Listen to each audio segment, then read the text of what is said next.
Welcome dear friends on Laksha Camp and Chemistry Hub YouTube channel where winning is a habit.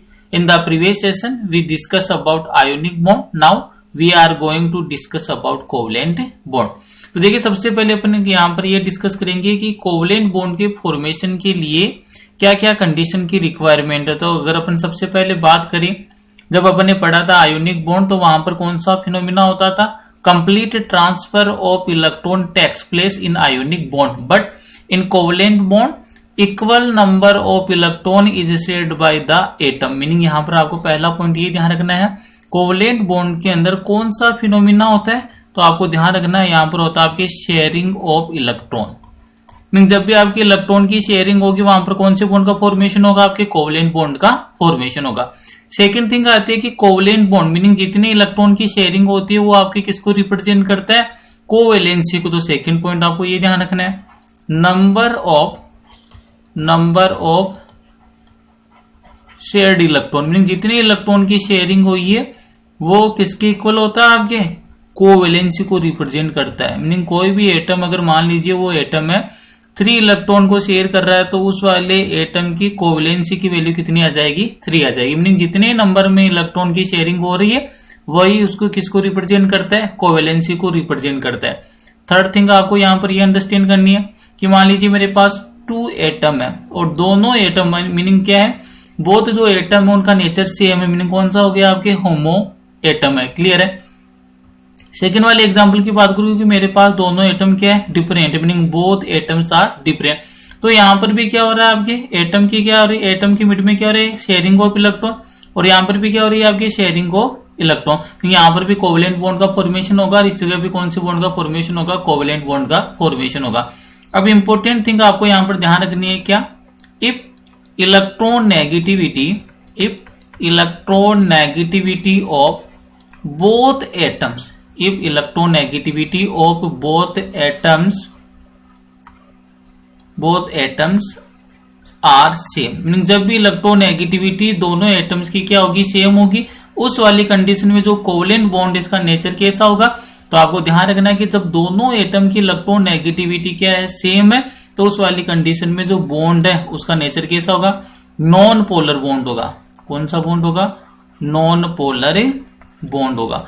लेकिन जैसे अपन बात करते हैं second वाली कंडीशन की, मीनिंग यहाँ पर जो both atoms having different electron negativity then the nature of bond will be polar bond. Clear है। तो मीनिंग यहाँ पर जब भी आपने ये देखा दोनों एटम ए और बी, मीनिंग दोनों का नेचर क्या है, डिफरेंट है, मीनिंग यहाँ पर क्या हो रहा है, दोनों की इलेक्ट्रॉन नेगेटिविटी क्या है, डिफरेंट है। तो electron negativity of both atoms, electron negativity of both atoms are different, meaning जब भी आपके पास दोनों एटम और इन दोनों एटम की इलेक्ट्रॉन नेगेटिविटी कैसी आ रही है, डिफरेंट आ रही है, तो यहां पर बॉन्ड का नेचर कैसा होगा, पोलर बॉन्ड। बॉन्ड का नेचर कैसा होगा, पोलर बॉन्ड। तो आपको बस यहां से कंक्लूजन ये मिल जाता है कि जब भी आपके पास बॉन्ड है और जो जिन एटम के बीच में बॉन्ड का फॉर्मेशन हो रहा है उनकी इलेक्ट्रॉन नेगेटिविटी सेम है, तो वहां पर बॉन्ड का नेचर कैसा होगा, नॉन पोलर बॉन्ड होगा। और जब भी इलेक्ट्रॉन नेगेटिविटी के अंदर डिफरेंस आएगा तो वहां पर बॉन्ड का नेचर कैसा होगा, पोलर बॉन्ड होगा। क्लियर है। अब देखो यहाँ पर अपन देखते हैं शेयरिंग ऑफ इलेक्ट्रॉन की बात कर रहे हैं, जैसे नाइट्रोजन की बात करता हूं मैं। नाइट्रोजन 15 ग्रुप का एलिमेंट होता है और इसके आउटर मोस्ट शेल में कितने इलेक्ट्रॉन होते हैं, 5 इलेक्ट्रॉन होते हैं। मैंने यहाँ पर रिप्रेजेंट कर दिया इसके 5 इलेक्ट्रॉन। क्लियर है। अगर मैं यहाँ पर ही बात करता हूँ दूसरी एक और नाइट्रोजन एटम की बात कर लेता हूँ, तो ये लीजिए मैंने एक और नाइट्रोजन एटम बना दिया।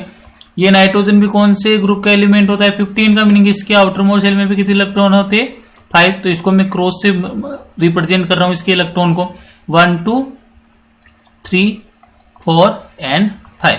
तो यहां पर अगर आप देखिए, यहां पर अगर दोनों नाइट्रोजन है वो कोवलेंट बॉन्ड का फॉर्मेशन करे तो यहां पर देखो कितने इलेक्ट्रॉन की शेयरिंग हो रही है, 3 इलेक्ट्रॉन की, 1 2 देन 3। नहीं तो यहाँ पर नाइट्रोजन की कोवेलेंसी कितनी हो जाएगी, 3। क्यों, क्योंकि यहाँ पर मैंने बोल रखा number of shared electron equal to covalency. तो नाइट्रोजन की कोवेलेंसी कितनी होती है, 3, क्योंकि यहाँ पर कितने इलेक्ट्रॉन की शेयरिंग हो रही है, 3 इलेक्ट्रॉन की। अब अगर बात करें यहाँ पर इसकी ऑक्टेट की, तो इस नाइट्रोजन के इलेक्ट्रॉन काउंट कीजिए कितने हो जाएंगे, 1 2 3 4 5। और कोवेलेंट बॉन्ड है मीनिंग ये वाले इलेक्ट्रॉन भी इसकी ऑक्टेट में क्या किए जाएंगे, काउंट किए जाएंगे। 1 2 3 4 5 6 7 8 मीनिंग इस नाइट्रोजन के आउटर मोस्ट सेल में अब कितने इलेक्ट्रॉन होंगे 8 इलेक्ट्रॉन। सेम इसी टाइप से इस वाले नाइट्रोजन के आउटर मोस्ट सेल में कितने इलेक्ट्रॉन हो जाएंगे 8 इलेक्ट्रॉन, मीनिंग स्टेबिलिटी को गेन कर लेगा। सेकेंड अगर अपन बात करें, अब यहां पर देखो आपको पोलर बॉन्ड और नॉन पोलर बॉन्ड है, ये वाला फिनोमिना अंडरस्टैंड करवाता हूं। जैसे अपन बात करते हैं वाटर मॉलिक्यूल की, बात करेंगे अपन वाटर मॉलिक्यूल की, तो देखो वाटर मॉलिक्यूल की स्ट्रक्चर किस टाइप से होती है, H2 होता है, hydrogen, oxygen, then hydrogen. Clear है। तो यहां पर अगर आपसे ये पूछे कि इस वाले बॉन्ड का नेचर क्या है, ऑक्सीजन और हाइड्रोजन वाले का। क्लियर है। तो यहां पर अगर आप देखेंगे ऑक्सीजन और हाइड्रोजन बॉन्ड का नेचर, तो नेचर के बॉन्ड का नेचर कौन बताता है, इलेक्ट्रोनेगेटिविटी डिफरेंस। एक एटम ऑक्सीजन है, सेकंड वाला कौन सा हाइड्रोजन है, meaning both elements having different electronegativity, then the nature of bond will be polar bond, meaning water molecule है, इसके अंदर जो OH बॉन्ड है इसका नेचर कौन सा होगा, पोलर बॉन्ड होगा। कौन सा बॉन्ड होगा, पोलर बॉन्ड होगा। क्लियर है। इसी टाइप से अगर मैं कोई दूसरा एग्जाम्पल मेंशन करता हूं, जैसे ये वाला एग्जाम्पल लीजिए, ऑक्सीजन का एग्जाम्पल लेते हैं अपन यहां पर, तो ऑक्सीजन है, ये ऑक्सीजन, और यहां पर भी मैंने मेंशन कर दिया ऑक्सीजन। क्लियर है। ऑक्सीजन के आउटर मोस्ट सेल में कितने इलेक्ट्रॉन होते हैं 6, क्योंकि कौन से ग्रुप का एलिमेंट होता है 16 ग्रुप का। तो इस वाले ऑक्सीजन के मैंने 6 इलेक्ट्रॉन को क्या कर दिया, रिप्रेजेंट कर दिया। सेम थिंग उस वाले ऑक्सीजन के पास भी कितने आउटर मोस्ट सेल में इलेक्ट्रॉन होते हैं 6, तो ये लीजिए 1, इसको क्रॉस से रिप्रेजेंट कर देता हूं इसके इलेक्ट्रॉन को, 2 3 4 5 एंड 6। अब इस ऑक्सीजन को स्टेबिलिटी गेन करने के लिए कितने इलेक्ट्रॉन की रिक्वायरमेंट है, 2 इलेक्ट्रॉन की, क्योंकि आउटर मोस्ट सेल में कितने इलेक्ट्रॉन है 6 है, और S और P ब्लॉक के एलिमेंट है वो कब स्टेबिलिटी को गेन करते हैं, जब इनके आउटर मोस्ट सेल में कितने इलेक्ट्रॉन हो जाते हैं 8, क्योंकि कौन से रूल को फॉलो करते हैं, ये ऑक्टेट रूल को फॉलो करते हैं। तो एक इलेक्ट्रॉन की शेयरिंग ये हो गई और एक एक इलेक्ट्रॉन की शेयरिंग ये हो गई। ऑक्सीजन के मिड में जो बॉन्ड का फॉर्मेशन हुआ, ये वाला बॉन्ड का कौन सा है, कोवलेंट बॉन्ड। कोवलेंट बॉन्ड क्यों बोल रहा हूं, क्योंकि यहां पर equal number of electron are shared in bond formation. Clear है। तो यहां पर देखो इस वाले ऑक्सीजन ने कितने इलेक्ट्रॉन का कंट्रीब्यूट किया है, 2 इलेक्ट्रॉन का। सेम टाइप से इस वाले ऑक्सीजन ने भी कितने इलेक्ट्रॉन कंट्रीब्यूट किए, 2 इलेक्ट्रॉन। तो यहां पर देखो इसके भी 2 इलेक्ट्रॉन बॉन्ड में पार्टिसिपेट कर रही है और इसके भी दो बॉन्ड क्या कर रही है, बॉन्ड में पार्टिसिपेट करे। तो मीनिंग ये वाला बॉन्ड का नेचर कौन सा होगा, कोवलेंट बॉन्ड। अब कोवलेंट बॉन्ड में भी कौन सा नॉन पोलर बॉन्ड है या पोलर बॉन्ड, अगर आपसे ये पूछ लिया कि ये वाले इस वाले बॉन्ड का नेचर बताइए। क्लियर है। जैसे इस वाले बॉन्ड की बात कर लेता हूं मैं, तो देखो इधर भी एटम कौन सा ऑक्सीजन और इधर भी एटम कौन सा oxygen, meaning both atom having equal या same electronegativity, then the nature of bond will be non polar. तो मीनिंग ये कोवलेंट बॉन्ड तो है और इस कोवलेंट बॉन्ड का नेचर कौन सा होगा, नॉन पोलर बॉन्ड। मीनिंग कौन सा बॉन्ड होगा, ये वाला नॉन पोलर बॉन्ड। क्लियर है। क्योंकि इलेक्ट्रोनेगेटिविटी क्या है, सेम है, क्योंकि यहां पर भी ऑक्सीजन और यहां पर भी क्या है, ऑक्सीजन है। क्लियर हो गया। अब अपन इसके एक एक पॉइंट की स्टडी करते हैं कोवलेंट बॉन्ड के बारे में। तो सबसे पहला पॉइंट तो यही आता है कि कोवलेंट बॉन्ड है, इसके फॉर्मेशन में कौन सा फिनोमिना है वो आपके यूज होता है। तो सबसे पहला पॉइंट देखिए, a covalent bond is formed by equal sharing of electron in between the 2 similar और डिफरेंट एटम। जो भी आपके एटम पार्टिसिपेट कर रही है बॉन्डिंग में, वो दोनों सेम भी हो सकती है, अदरवाइज दोनों क्या हो सकते हैं, डिफरेंट हो सकते हैं। लेकिन यहां पर फिनोमिना कौन सा यूज करेंगे, equal sharing of electron. Clear है। सेकंड पॉइंट देखते हैं, अगर इफ एटम्स आर सेम और their electron negativity is same, then the covalent bond in between them is non polar. मैंने आपको डायरेक्ट फंडा बता दिया है कि जब भी आपको बॉन्ड का फाइंड आउट करना हो कि बॉन्ड का नेचर है वो पोलर बॉन्ड है या नॉन पोलर बॉन्ड है, इसके लिए इजी ट्रिक क्या रहेगी, जिन भी एटम के मिड में बॉन्ड का फॉर्मेशन हो रहा है, अगर उन दोनों की इलेक्ट्रॉन नेगेटिविटी सेम है तो बॉन्ड कैसा हो जाएगा, नॉन पोलर बॉन्ड। अगर दोनों की इलेक्ट्रॉन नेगेटिविटी डिफरेंट है तो वहां पर बॉन्ड कौन सा हो जाएगा, पोलर बॉन्ड। जैसे एग्जाम्पल की बात करें, हेलोजन XX दोनों एटम के सेम इलेक्ट्रॉन नेगेटिविटी है तो कौन सा हो जाएगा, नॉन पोलर बॉन्ड। इसी टाइप से oxygen both atoms having same electron negativity, then bond will be non polar bond. और इसी टाइप से नाइट्रोजन के मिड में। इसके नेक्स्ट वाला पॉइंट देखिए, इफ एटम्स आर डिफरेंट और have different value of electron negativity, the covalent bond form in between them is polar bond. Clear है। जैसे यहां पर पहला एग्जांपल मेंशन किया है किसका, वाटर मॉलिक्यूल का। तो वाटर मॉलिक्यूल में अगर इस वाले बॉन्ड की बात करें, ऑक्सीजन है और ये कौन सा हाइड्रोजन, दोनों एटम ही क्या डिफरेंट है। जब एटम ही डिफरेंट है तो इनके मिड में क्या होगा, इलेक्ट्रॉन नेगेटिविटी डिफरेंस होगा, और जब भी इलेक्ट्रॉन नेगेटिविटी डिफरेंस आएगा तो वहां पर बॉन्ड का नेचर कौन सा हो जाएगा, पोलर बॉन्ड। सेम टाइप से यहाँ पर देखिए NH हाइड्रोजन हैलाइड है, तो यहाँ पर एक हाइड्रोजन है, सेकंड वाला कौन सा है, हेलोजन ग्रुप का, मीनिंग यहाँ पर फ्लोरीन, क्लोरीन, ब्रोमीन और आयोडीन कुछ भी हो सकता है। तो ये दोनों एटम वापिस से क्या होगी, डिफरेंट। जब एटम ही डिफरेंट है तो इनकी इलेक्ट्रोनेगेटिविटी भी क्या होगी, डिफरेंट। और जब भी डिफरेंट इलेक्ट्रोनेगेटिव वाले एटम के मिड में बॉन्ड का फॉर्मेशन होता है तो आप उसको क्या बोलते हो, पोलर कोवलेंट बॉन्ड बोलते हो। नेक्स्ट वाला पॉइंट देखिए, नंबर ऑफ शेयरिंग इलेक्ट्रॉन और कोवलेंट बॉन्ड रिप्रेजेंट कोवलेंसी। जैसे यहां पर अगर अपन बात करें, नाइट्रोजन की कोवलेंसी कितनी हो जाएगी 3, क्योंकि यहाँ पर 3 इलेक्ट्रॉन की क्या हुई है, शेयरिंग हुई है। ऑक्सीजन की कोवलेंसी कितनी हो जाएगी 2, और हेलोजन की कोवलेंसी कितनी हो जाएगी 1 हो जाएगी। जितने नंबर में कोवलेंट बॉन्ड है वही उसकी क्या होती है, कोवलेंसी होती है। नेक्स्ट वाले पॉइंट की ओर मूव करते हैं। 1 atom can share A maximum of 3 electrons with the other atom, meaning कोई भी एटम है वो अदर एटम के साथ मैक्सिमम कितने इलेक्ट्रॉन की शेयरिंग कर सकता है। तो आपको ध्यान रखना कितने इलेक्ट्रॉन की शेयरिंग कर सकता है, 3 इलेक्ट्रॉन की शेयरिंग हो सकती है। नेक्स्ट वाला देखिए, the nature of covalent bond is explain on the basis of Hitler London valence bond theory, polling Slater overlapping theory and Hund Mulliken theory. नहीं, यहाँ पर जो भी आपको कोवलेंट बॉन्ड है, कोवलेंट बॉन्ड के फॉर्मेशन को अगर आपको एक्सप्लेन करना है तो कौन कौन सी थ्योरी के थ्रू आप इसको एक्सप्लेन कर सकते हो। तो पहला तो आप इसको एक्सप्लेन कर सकते हो on the basis of Heitler and London theory, second आप इसको एक्सप्लेन कर सकते हो पोलिंग स्लेटर थ्योरी, और थर्ड आप इसको एक्सप्लेन कर सकते हो हुंड मुलिकन थ्योरी।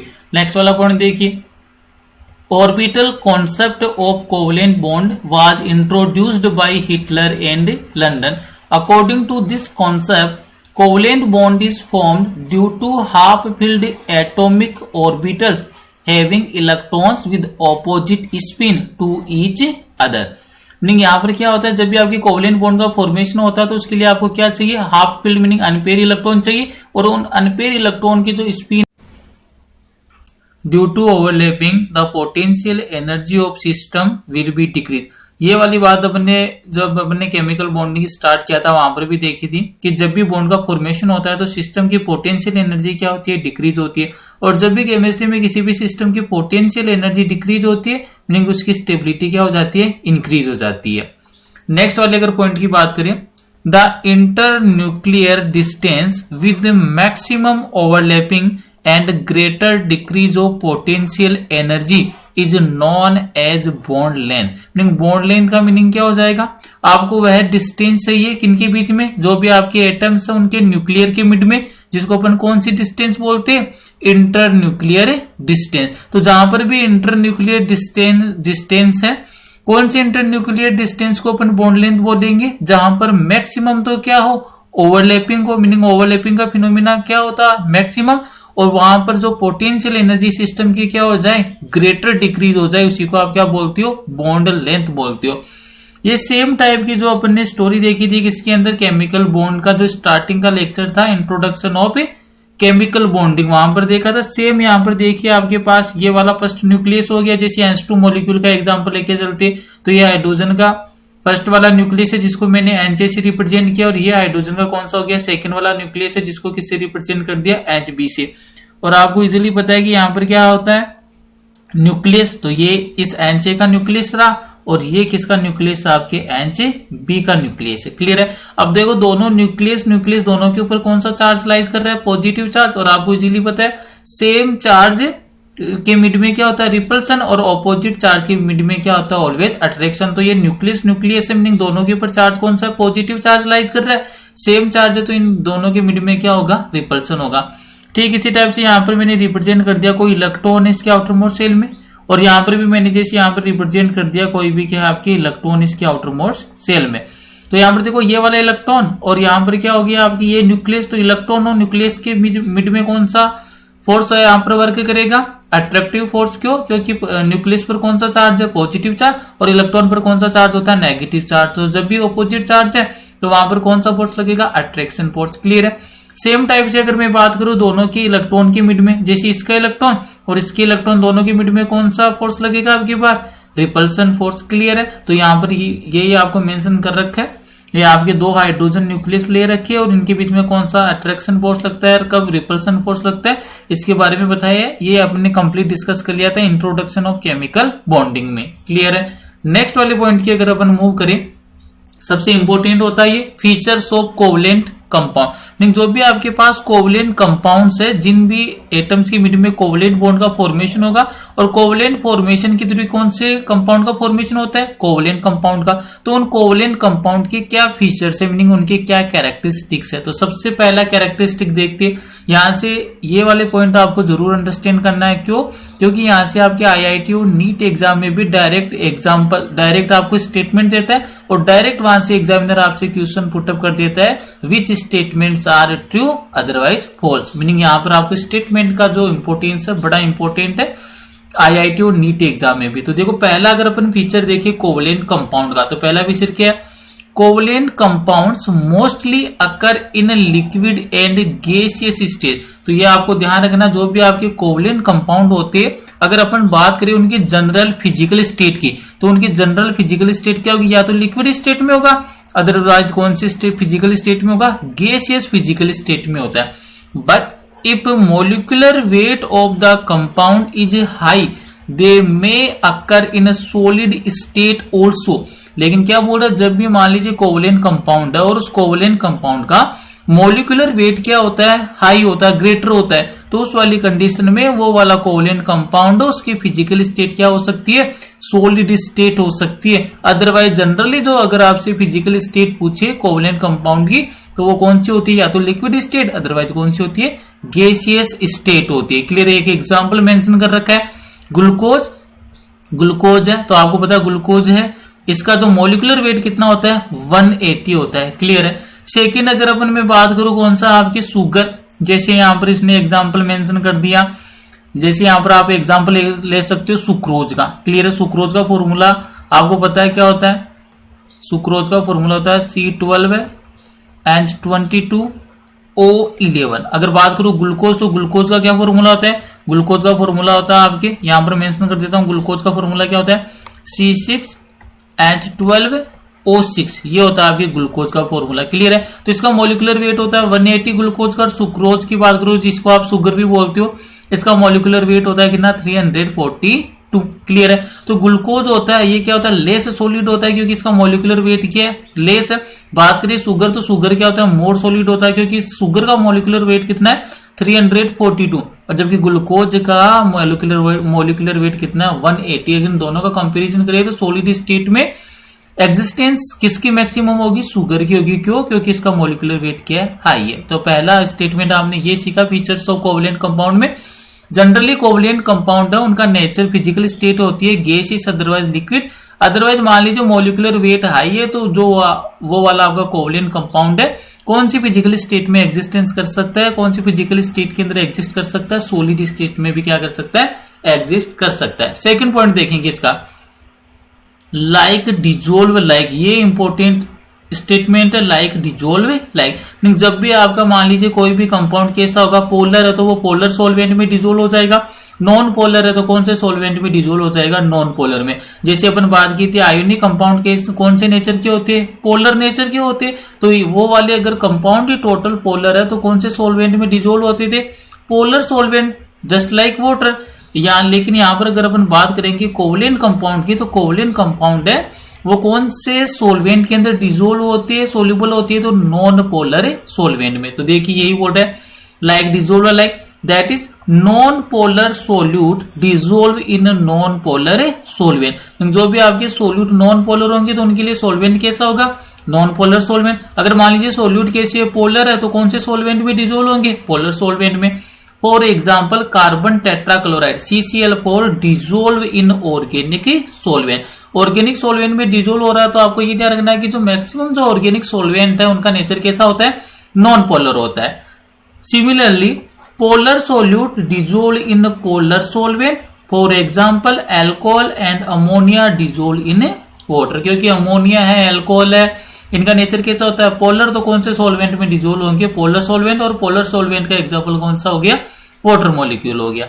नेक्स्ट वाला पॉइंट देखिए, feature number third of covalent compound. Covalent compounds have lower boiling point and melting point values than those of the ionic compound. Important statement है, यहाँ पर जो बॉइलिंग पॉइंट है उनका comparison किया है इन between the covalent molecule and ionic molecule. तो आपको ये ध्यान रखना है कि ऑलवेज जब भी आपके पास बॉइलिंग पॉइंट का कंपैरिजन करवाता है आयनिक कंपाउंड और कोवलेंट कंपाउंड के मिड में, तो हमेशा ध्यान रखना है वहां पर आयोनिक कंपाउंड है इनका जो बॉइलिंग पॉइंट है वो कोवलेंट कंपाउंड के कंपैरिजन में क्या होता है, ग्रेटर होता है। क्लियर? इसका रीजन क्या है? This is because covalent bond is weak van der Waals force in nature. और इसका एक ही रीजन है क्या, कि जो भी आपका कोवलेंट बॉन्ड होता है वहां पर जो फोर्स लगता है, जो बॉन्ड होता है, ये क्या होता है, वीक होता है। और इसको अपन किसके इक्वल मान सकते हैं, इसको अपन कंसीडर कर सकते हैं एज ए वॉन्डरवॉल फोर्स। जबकि अपन ने देखा था आयोनिक बॉन्ड है वहां पर कौन सा फोर्स लगता था, इलेक्ट्रोस्टैटिक फोर्स ऑफ अट्रैक्शन, जो कैसा होता था, स्ट्रॉन्ग फोर्स था, मीनिंग स्ट्रॉन्ग बॉन्ड था। तो यहाँ पर बॉइलिंग पॉइंट है ऑलवेज आयोनिक कंपाउंड इनका ग्रेटर होगा किसके कंपैरिजन में, कोवलेंट कंपाउंड के कंपैरिजन में। एग्जांपल देखिए यहाँ पर पहला दिया आपके पोटेशियम हाइड्रोक्साइड और सेकंड दिया आपके हाइड्रोजन हैलाइड। पोटेशियम हाइड्रोक्साइड का मीनिंग क्या है, पोटेशियम पर +1 आ जाएगा। क्लियर है? और हाइड्रोक्साइड की बात करूंगा तो OH पर कौन सा आ जाएगा, -1 आ जाएगा। मीनिंग यहाँ पर कौन सा लग रहा है, आयोनिक फोर्स लग रहा है, पॉजिटिव और नेगेटिव के मिड में। क्लियर है? तो strong ionic force of attraction. लेकिन जब भी बात करते हो आप एनचेक्स की स्ट्रक्चर किस टाइप से हो जाएगी, हाइड्रोजन के पास कितना इलेक्ट्रॉन होता है, 1 होता है। बात करो अगर मैं हेलोजन की, हेलोजन 17 ग्रुप का एलिमेंट है, यहाँ पर इलेक्ट्रॉन का नंबर कितना होता है आउटर मोस्ट शेल में, 7। तो 1 2 3 4 5 6 और ये रहा 7। क्लियर है? तो यहाँ पर कितने इलेक्ट्रॉन की शेयरिंग हुई है, 1 इलेक्ट्रॉन की। मीनिंग यहाँ पर बॉन्ड का टाइप कौन सा है, कोवलेंट बॉन्ड। और यहाँ पर कौन सा था, आयोनिक बॉन्ड। तो कोवलेंट बॉन्ड है, कैसा होता है, वीक वॉन्डरवॉल फोर्स होता है। तो इन दोनों की अगर आप बॉइलिंग पॉइंट की कंपैरिजन करेंगे तो बॉइलिंग पॉइंट किसका ग्रेटर हो जाएगा, आयोनिक वाले का। तो potassium hydroxide having greater boiling point compare to hydrogen halide. Clear है? नेक्स्ट वाला पॉइंट बड़ा इंपॉर्टेंट है, यहां से आपके एग्जाम में भी क्वेश्चन पुटअप करता है examiner. Boiling point and melting point, meaning जो बीपी एंड एमपी है, meaning boiling point and melting point है, वो डायरेक्टली प्रोपोर्शनल होता है हाइड्रोजन बॉन्डिंग। जहां पर भी हाइड्रोजन बॉन्डिंग आ जाता है तो उसके बॉइलिंग पॉइंट को क्या करता है, अफेक्ट करता है। Keep it in mind, hydrogen bonding is directly proportional to boiling point and melting point. Second जो फैक्टर अगर आपके अफेक्ट करता है boiling point and melting point को, तो वो कौन सा, molecular weight. Molecular weight is also directly proportional to boiling point and melting point. Example mention कर रखा है आपके पास, hydrogen fluoride HF, hydrogen iodide, hydrogen bromide और हाइड्रोजन क्लोराइड। तो यहाँ पर देखिए हाइड्रोजन फ्लोराइड में क्या होती है, मैक्सिमम हाइड्रोजन बॉन्डिंग होती है। और जहां पर भी हाइड्रोजन बॉन्डिंग जितनी ग्रेटर होती है उसका बॉइलिंग पॉइंट उतना ही क्या होता है, ग्रेटर होता है। तो अगर अपन बात करें हाइड्रोजन के हैलाइड में सबसे ग्रेटर अगर मैं बात करूं बॉइलिंग पॉइंट, तो बॉइलिंग पॉइंट किसका होगा, आपके हाइड्रोजन फ्लोराइड का होगा। क्लियर है? देखो इसी को मैं एग्जांपल को अच्छे से आपको अंडरस्टैंड करवाता हूं। जैसे यहाँ पर अपन ने हैलाइड लिए, ये देखिए एग्जांपल बना देता हूं मैं। HF हाइड्रोजन फ्लोराइड हो गया, सेकंड वाला कौन सा हो गया, हाइड्रोजन क्लोराइड हो गया, थर्ड पर कौन सा आ गया, हाइड्रोजन ब्रोमाइड आ गया, और लास्ट में कौन सा मेंशन कर रखा, हाइड्रोजन आयोडाइड मेंशन कर रखा। अपन को किसका ऑर्डर पूछा है, बॉइलिंग पॉइंट का। तो अगर अपन बात करें देखो यहाँ पर भी हाइड्रोजन हाइड्रोजन हाइड्रोजन और हाइड्रोजन, ये तो सेम है। चेंज किसमें हो रहा है, फ्लोरीन, यहाँ पर क्लोरीन, यहाँ पर ब्रोमीन और यहाँ पर आयोडीन। आपको इजीली पता है जब भी आप बात करते हो कौन से ग्रुप की, 17 ग्रुप की, क्या ऑर्डर होता है, सबसे पहले फ्लोरीन, फिर क्लोरीन, उसके बाद में ब्रोमीन और उसके बाद में क्या आता है, आयोडीन आता है। और आपको इजीली पता है जब भी आप ग्रुप में अप टू डाउन मूव करते हैं तो एटॉमिक नंबर इंक्रीज होता है और मॉलिक्यूलर वेट भी क्या होता है, इंक्रीज होता है। अगर मॉलिक्यूलर वेट के अकॉर्डिंग देखें तो सबसे ग्रेटर जो बॉइलिंग पॉइंट किसका होना चाहिए था, हाइड्रोजन आयोडाइड का, फिर हाइड्रोजन ब्रोमाइड, देना हाइड्रोजन क्लोराइड, देना हाइड्रोजन फ्लोराइड। लेकिन आपको ध्यान रखना है कि मॉलिक्यूलर वेट के साथ साथ कौन सा फैक्टर अफेक्ट करता है boiling point and melting point को, हाइड्रोजन बॉन्डिंग। क्लियर है? तो यहाँ पर एक इंपॉर्टेंट नोटिस करने वाली थिंग है क्या, कि जो हाइड्रोजन फ्लोराइड है इसी वाले में क्या होती है, हाइड्रोजन बॉन्डिंग होती है। बाकी क्या आपके हाइड्रोजन क्लोराइड, हाइड्रोजन ब्रोमाइड और हाइड्रोजन आयोडाइड में हाइड्रोजन बॉन्डिंग नहीं होती। जब अपन डिटेल में पढ़ेंगे हाइड्रोजन बॉन्डिंग, वहां पर आपको इजीली मैं अंडरस्टैंड कराऊंगा कि हाइड्रोजन बॉन्डिंग के लिए 2 कंडीशन होना नेसेसरी है। पहला तो क्या होना चाहिए, मोर इलेक्ट्रोनेगेटिव एलिमेंट, और वो मोर इलेक्ट्रोनेगेटिव एलिमेंट कौन सा हो सकता है, फ्लोरीन हो सकता है, ऑक्सीजन हो सकता है, अदरवाइज नाइट्रोजन हो सकता है। मीनिंग इन 3 एलिमेंट्स में से कोई भी एक एलिमेंट आएगा तभी हाइड्रोजन बॉन्डिंग होगी। तो यहाँ पर कौन सा आ गया, फ्लोरीन, मीनिंग यहाँ पर हाइड्रोजन बॉन्डिंग है लेकिन इनमें हाइड्रोजन बॉन्डिंग नहीं है। तो आपको ये ध्यान रखना, बॉइलिंग पॉइंट और मेल्टिंग पॉइंट को मैक्सिमम अफेक्ट करता है हाइड्रोजन बॉन्डिंग। तो ऑर्डर क्या होना चाहिए था, सबसे maximum hydrogen iodide, then hydrogen bromide, then hydrogen chloride, then hydrogen fluoride. But in hydrogen fluoride presence of hydrogen bonding, meaning इसके अंदर कौन सा बॉन्ड होता है, हाइड्रोजन बॉन्डिंग। और हाइड्रोजन बॉन्डिंग होने के कारण ही जो बॉइलिंग पॉइंट है सबसे मैक्सिमम किसका होगा, हाइड्रोजन फ्लोराइड का होगा। क्लियर है, तो सबसे ग्रेटर किसका हो गया, हाइड्रोजन फ्लोराइड का। अब बात करते हैं इनकी, हाइड्रोजन क्लोराइड, हाइड्रोजन ब्रोमाइड और हाइड्रोजन आयोडाइड, इन तीनों में हाइड्रोजन बॉन्डिंग नहीं है। अगर हाइड्रोजन बॉन्डिंग नहीं है तो फिर किस पर डिपेंड करता है boiling point and melting point, ये देखिए मॉलिक्यूलर वेट पर। और मॉलिक्यूलर वेट सबसे ज्यादा किसका होता है, आयोडीन का, फिर ब्रोमीन का, फिर क्लोरीन का, मीनिंग हाइड्रोजन बॉन्डिंग है फिर किसमें ग्रेटर होगी, आपके हाइड्रोजन आयोडाइड में। इसके बाद में आएगा आपका हाइड्रोजन ब्रोमाइड, और सबसे मिनिमम जो बॉइलिंग पॉइंट किसका होगा, हाइड्रोजन क्लोराइड का। तो ये आपको ऑर्डर ध्यान रखना, बड़ा इंपॉर्टेंट क्वेश्चन बनता है। यहां पर आपको पहले चेक करना हाइड्रोजन बॉन्डिंग, अगर हाइड्रोजन बॉन्डिंग है तो उसका मैक्सिमम बोलना है। अगर हाइड्रोजन बॉन्डिंग एब्सेंट है तो उस वाली कंडीशन में फिर आप किससे डील करते हो, मॉलिक्यूलर वेट से। तो ये ध्यान रखना आपको। तो ये पॉइंट क्लियर हो गया, boiling point and melting point वाला। नेक्स्ट अगर अपन फीचर की बात करें कोवलेंट कंपाउंड की, covalent compounds are non conductors, ये भी इंपॉर्टेंट बात है। अपन ने देखा था कि जो आयोनिक बॉन्ड होते थे वो कैसे होते थे, कंडक्टर होते थे। क्यों, और कंडक्टर भी कौन सी स्टेट में होते थे, आयोनिक बॉन्ड कंडक्टर होते थे आपके मोल्टन स्टेट में, क्लियर है, या सॉल्यूशन फेज के अंदर, क्योंकि वहां पर क्या होते थे आपके पास फ्री आयंस होते थे जो इजीली क्या करते थे, मूवमेंट करते थे। लेकिन कोवलेंट कंपाउंड की बात करें, covalent compounds are non conductors, meaning ये कंडक्टिविटी शो नहीं करते ड्यू टू, और इसका रीजन क्या है, रीजन इंपोर्टेंट है, due to absence of free ions. ये इंपोर्टेंट है क्योंकि आयोनिक कंपाउंड के अंदर molten state, otherwise solution phase में क्या होते थे, फ्री आयंस है वो प्रेजेंट होते थे जो क्या करते थे, मूवमेंट करके कंडक्टिविटी को शो करते थे। लेकिन बात करें अपन कोवलेंट कंपाउंड की, तो कोवलेंट कंपाउंड कैसे होते हैं, नॉन कंडक्टर। इसके पीछे लॉजिक क्या है, due to absence of free ions. But graphite is a conductor, ये आपको ध्यान रखना है, ये एक्सेप्शन है, अपवाद है कि जो कोवलेंट कंपाउंड है ग्रेफाइट, लेकिन फिर भी ये क्या होता है, कंडक्टिविटी शो करता है। मीनिंग जो आपके कोवलेंट कंपाउंड होते हैं ये भी क्या शो कर रहा है, कंडक्टर का एज ए कंडक्टर वर्क कर रहा है, मीनिंग कंडक्टिविटी शो कर रहा है। इसका एग्जांपल कौन सा होता है, ग्रेफाइट होता है, क्योंकि इसमें क्या होता है, फ्री इलेक्ट्रॉन होता है। As in graphite free electrons are available in its hexagonal sheet like structure. जो भी ग्रेफाइट है इसकी स्ट्रक्चर कैसी होती है, हेक्सागोनल सीट जैसी स्ट्रक्चर होती है। और इस हेक्सागोनल सीट लाइक स्ट्रक्चर में क्या होता है, due to the presence of free electrons graphite shows conductivity. Clear है। नेक्स्ट वाली अगर बात करें अपन डायमंड की, किसकी बात करेंगे अपन, डायमंड की। तो देखिए डायमंड के केस में क्या बोल रहा है, in case of diamond, diamond पे क्या होता है, कार्बन का एलोट्रोप्स है, ये ध्यान रखना है आपको। ग्रेफाइट है, डायमंड है, फुलरीन है, तीनों क्या होते हैं, एलोट्रोप्स है कार्बन के। क्लियर है। In case of diamond the structure is टेट्राइडल, ये भी ध्यान रखना है। डायमंड है, इसकी स्ट्रक्चर कैसी होती है, टेट्राइडल स्ट्रक्चर होती है। So free electrons are not available, जबकि डायमंड की स्ट्रक्चर कैसी होती है, टेट्राइडल, और टेट्राइडल स्ट्रक्चर के कारण इसमें किसी भी टाइप का फ्री इलेक्ट्रॉन है वो प्रेजेंट नहीं होता है। जब फ्री इलेक्ट्रॉन ही प्रेजेंट नहीं है तो डायमंड कैसा होगा, नॉन कंडक्टर होगा। इंपॉर्टेंट है, ग्रेफाइट और डायमंड दोनों क्या है, allotropes of A carbon, but graphite is conductor and diamond is a non conductor.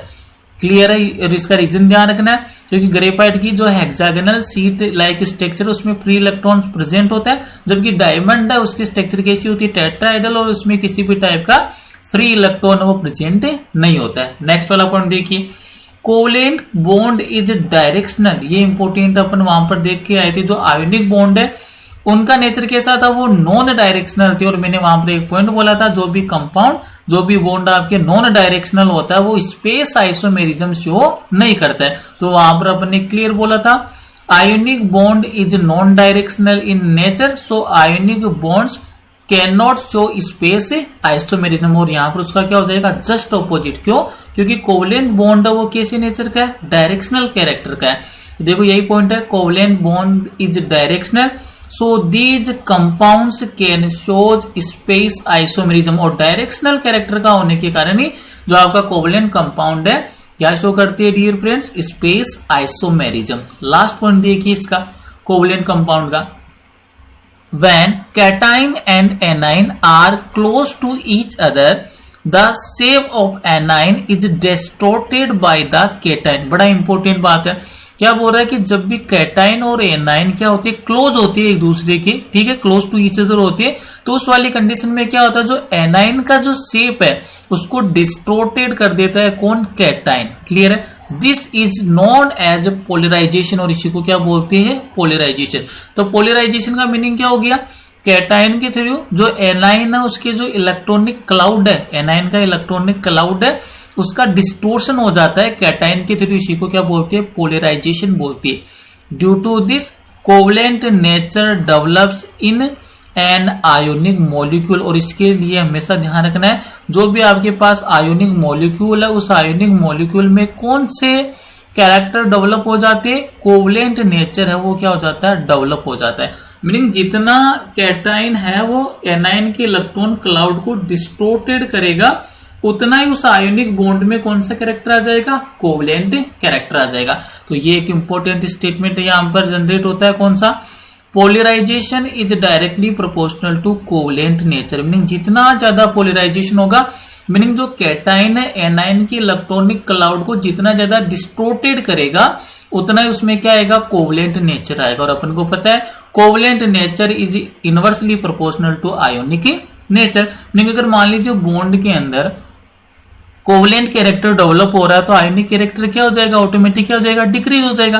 तो यहां से एक स्टेटमेंट बन गया, polarization is directly proportional to covalent nature and covalent nature is inversely proportional to ionic nature. और अपन इसको एक स्पेशल के रूप में भी पढ़ते हैं जिसको बोलते हैं अपन फाजान रूल। तो जिन भी लोगों को अगर फाजान रूल है वो स्टडी करना है तो सेपरेट वीडियो लक्ष्य के एम पॉइंट यूट्यूब चैनल पे है फाजान रूल के नाम से, तो आप उसकी स्टडी कर सकते हो। उसमें मैंने इसको कंप्लीट ब्रीफ के अंदर एक्सप्लेन किया हुआ है कि कौन कौन से फैक्टर है जो आयोनिक बॉन्ड के अंदर आपके कोवलेंट कैरेक्टर को डेवलप करते हैं, बिल्कुल ब्रीफ के अंदर वहां पर अंडरस्टैंड करवाया हुआ है। तो आप वो वाला वीडियो भी प्रिपेयर कर सकते हैं फाजान रूल के लिए। क्लियर है, तो यहां पर आकर जो भी आपके कोवलेंट कंपाउंड है वो क्या होता है, बॉन्ड कब पोलर होगा, बॉन्ड कब नॉन पोलर होगा, उसके नेचर को कैसे आइडेंटिफाई करेंगे, इलेक्ट्रोनेगेटिविटी के बेस पर। अगर दोनों एलिमेंट की इलेक्ट्रोनेगेटिविटी क्या है, सेम है, तो बॉन्ड का नेचर कैसा होगा आपके, नॉन पोलर।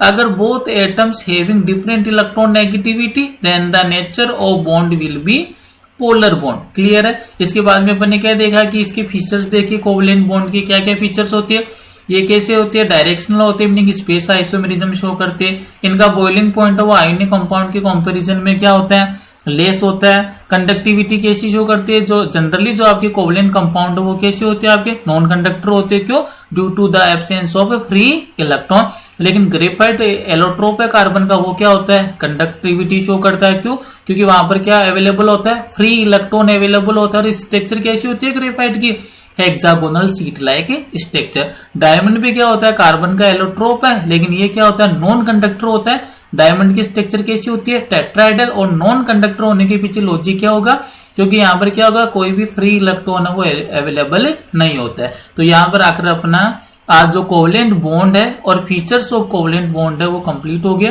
वीडियो अगर अच्छा लगा तो वीडियो को लाइक कीजिए, चैनल को सब्सक्राइब कीजिए, अपने फ्रेंड्स और क्लासमेट के साथ चैनल को शेयर कीजिए। Thank you.